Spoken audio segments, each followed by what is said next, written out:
আল্লাহু আকবার। জিন্দাবাদ।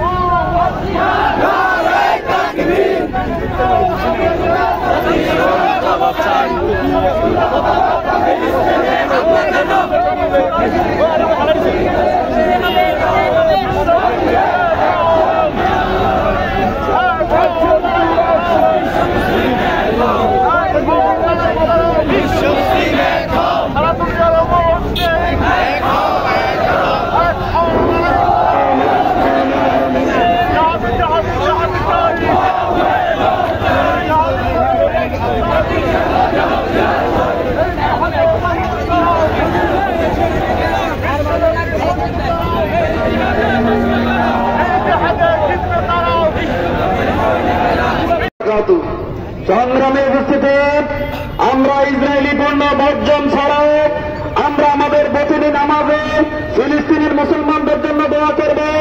এছাড়াও আজকে আমরা ঘোষণা করতে চাই, যদি ফিলিস্তিনকে রক্ষা করার জন্য বাংলাদেশ থেকে যদি তালিকা করে সৈনিক নেওয়া হয়, জামাত ইসলামী ছাত্র শিবিরের লক্ষ লক্ষ নেতা কর্মী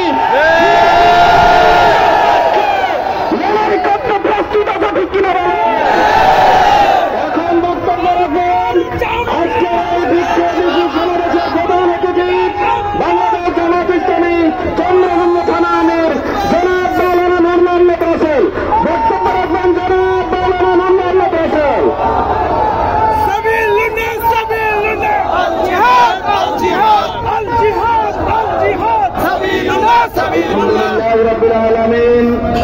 والصلاة والسلام على أشرف الأنبياء والمرسلين وعلى آله وأصحابه أجمعين.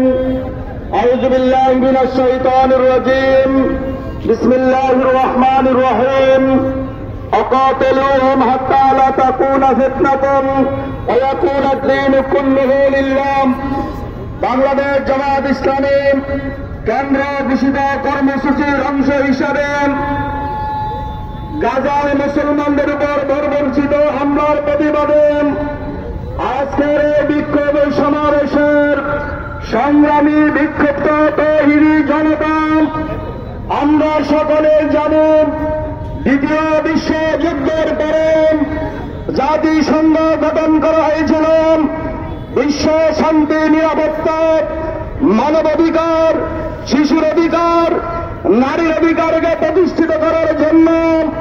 কিন্তু বছরকে বছর আমাদের ফিলিস্তিনের ভাই বোনদের পরে নৃশংস গণহত্যা চালানোর পরে জাতিসংঘের কোন ভূমিকা ছিল না। জাতিসংঘ মেনে জাতিসংঘকে ভেঙে দিতে হবে, মুসলমানদের হাতে জাতিসংঘে আসতে হবে। সেই দল বেতনের দিনে আমরা নতুন জামা পরিধান করে ঈদগাহে গিয়েছিলাম। সেদিন আমাদের ফিলিস্তিনের ভাই বোনেরা কাপড় পরিধান করেছিল, আমাদের রক্ত গরম হয়েছিল, আমাদের ঈদ বুলন্দিত হয়েছে। আমরা স্পষ্ট বলতে চাই, পুরা বিশ্বের মুসলমান ওই শাসক গোষ্ঠীর মুনাফেক, মুসলমান শাসক গোষ্ঠীর মুনাফেক। যদি মুনাফেক না হতো, একটি মুসলিম রাষ্ট্রের প্রধানও কথা বলে না, কোন ভূমিকা রাখে নাই। মধ্যপ্রাচ্যের মুসলিম রাষ্ট্র প্রধানরা যদি ভূমিকা রাখত, তাহলে এই নৃশংস হত্যা সম্ভব হতো না। আগেই ওই ইসরায়েলকে বিশ্বের মানচিত্র থেকে উড়িয়ে দেওয়া সম্ভব ছিল। সংগ্রামী ভাইয়েরা, ওই শিশু নারীদের ক্রন্দন থেকে সূরা নিসার এই আয়াতটি মুসলিম বিশ্ববাসীকে আল্লাহ ইশারা করে বলেছিলেন, ওমা লাকুম লা তুকাতিলুনা ফি সাবিলিল্লাহ ওয়াল মুস্তাদআফিনা মিনার রিজালি ওয়ান নিসাই ওয়াল বিলদান আল্লাযীনা ইয়াকুলুনা রাব্বানা আখরিজনা মিন হাযিহিল ক্বরিয়াতিজ যালিমি আহলুহা। ও বিশ্ব মুসলিমেরা, বিশ্ব শাসকেরা, তোমাদের কি হলো? তোমরা যারা সংগ্রাম করছো না, ওই ফিলিস্তিনের দুর্বল নারী, পুরুষ, শিশুরা কন্দন করে আল্লাহ বলছিলেন, রব্বুল আলামিন এই জালিম অধ্যুষিত দেশ থেকে আমাদেরকে বের করে দাও। আমাদের জন্য একজন সাহায্যকারী পাঠাও, আমাদের জন্য একজন অভিভাবক পাঠাও। কিন্তু আমরা তো সেখানে যেতে পারি নাই। আমরা আমাদের মাননীয় ডক্টর ইউনূস সাহেবকে বলবো, প্রতিবাদ করুন, ইসরায়েলি পণ্য পুরোপুরি বাংলাদেশ থেকে বয়কট করুন। কোন পণ্য কোন দোকানে বিক্রি হতে দেওয়া চলে না। সাংবাদিক ভাইয়েরা, পরিষদে বলতে চাই, আমাদের রক্তে আগুন লেগেছে। পুরা বিশ্বের সকল মুসলমান ঐক্যবদ্ধভাবে ফিলিস্তিনের পক্ষে মেহেদী আলাইহিস সালামের নেতৃত্বে ইহুদি গোষ্ঠীকে বিশ্ব থেকে শেষ করে দেওয়া হবে। ইহুদিদের কোন স্থান বিশ্বে হবে না। তাদের কোন চক্রান্ত, কোন দালালি বাংলাদেশে আমরা হতে দিব না। সকলকে আন্তরিক ধন্যবাদ, মোবারকবাদ জানিয়ে শহীদদের জন্য আল্লাহর কাছে দোয়া করি, আল্লাহ পাক তাদেরকে শহীদ হিসাবে কবুল করুন। তাদের রক্তের বিনিময়ে ইসলামের পতাকা, কালেমার পতাকা ফিলিস্তিনের মাধ্যমে পুরো বিশ্বে তুমি উড়িয়ে দাও।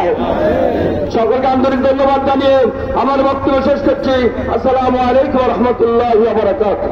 সংগ্রামে উপস্থিতি, আজকের এই মিছিলপুর পরবর্তী সমাবেশের কার্যক্রম এখানে সমাপ্ত ঘোষণা করা হয়েছে। আমরা বাজারের ব্যবসায়ীবৃন্দকে, আইন শৃঙ্খলা রক্ষায় নিয়োজিত পুলিশ সদস্য ভাইদেরকে, সাংবাদিক বৃন্দ সহ আমাদের যারা এসেছেন বিভিন্ন এলাকা থেকে সকলের প্রতি আন্তরিক কৃতজ্ঞতা জানিয়ে আবারও ধন্যবাদ জানিয়ে আজকের এই সমাবেশের কার্যক্রম এখানে সমাপ্ত ঘোষণা করছি। আসসালামু আলাইকুম ওয়া রাহমাতুল্লাহি ওয়া বারাকাতুহু। আমরা একটু রাস্তাটা আগে ছেড়ে দেব আর পতাকা